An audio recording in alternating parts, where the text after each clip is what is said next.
The colonel's voice carried across the whole parade ground. "What's your rank, miss?" He said it with a smile. The kind of smile that expects Lapham to follow it, and usually gets one.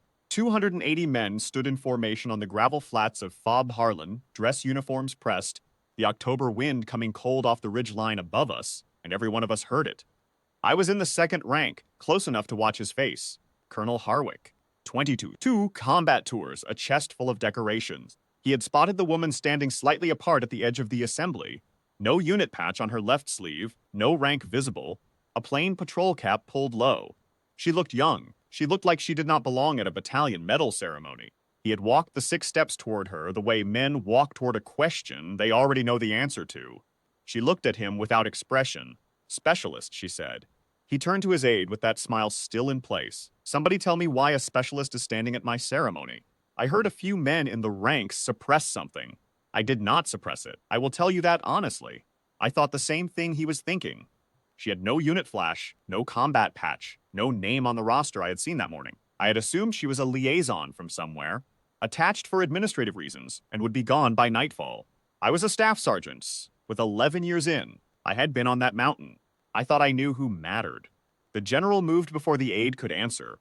Brigadier General Amos Veach had been standing at the left edge of the platform, mostly still, the way generals stand at these things.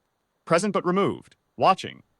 He came down the platform steps without hurry and crossed the gravel toward the colonel, and the sound of his boots was the only sound on the field. He was carrying a folder. He held it out to Colonel Harwick the way you hand someone a thing they should have already known about. Harwick took it, opened it. The smile went away. I could not read the file from where I stood. I could read his face. He read one page, and his jaw settled. He turned to the second page, and the color in his neck changed.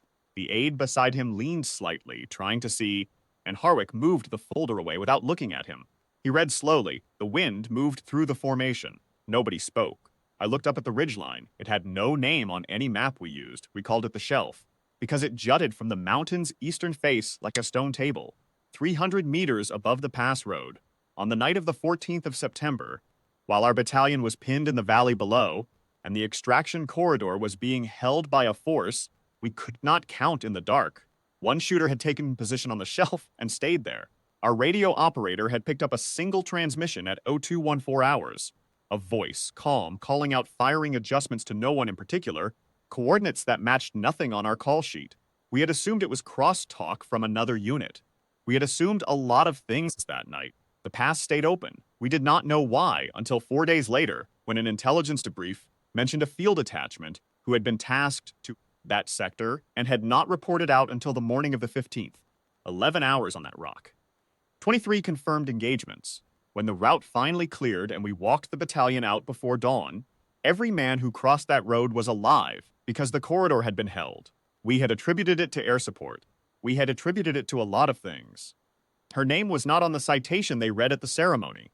It was not on the summary report. She was a classified field attachment, and her work was the kind that does not get read aloud at battalion formations.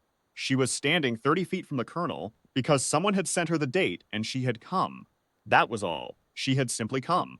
Harwick closed the folder. He stood still for a long moment. The aide beside him had gone rigid. The general had already stepped back, giving the colonel the ground. Harwick turned to look at the ridgelines the same way I had, and I watched him understand something that I was still only beginning to understand myself. He turned back to her. He came to attention. It was a full formal salute, right hand sharp to the brim of his cover, weight square, the kind of salute you render to a flag. He held it. She returned it without ceremony, without drama, without the smallest change in her expression, and then she dropped her hand and looked past him at the mountains. The formation did not move. 280 men stood in the cold and said nothing, because there was nothing to say. I had walked out of that pass in the dark. I had crossed that road at 445 hours with my squad, half of us running on 26 hours without sleep, and I had not looked up at the shelf. I had not thought to. I had thought about the truck in front of me and the man to my left and getting my boots off when we reached the fob. I had not thought about who kept the route open. I had not asked. General Veach returned to the platform. The ceremony resumed.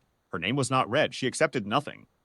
When the formation broke an hour later, I looked for her across the field, and she was already gone. No fanfare, no cluster of men around her, just the gap where she had been standing, and the gravel flat and the mountain behind it. I went to the general's aide the next morning. I asked for the name on that file. He told me it was restricted, and he told me the call sign, because call signs are not classified the same way, names are. He said it the way you say something you expect to mean nothing.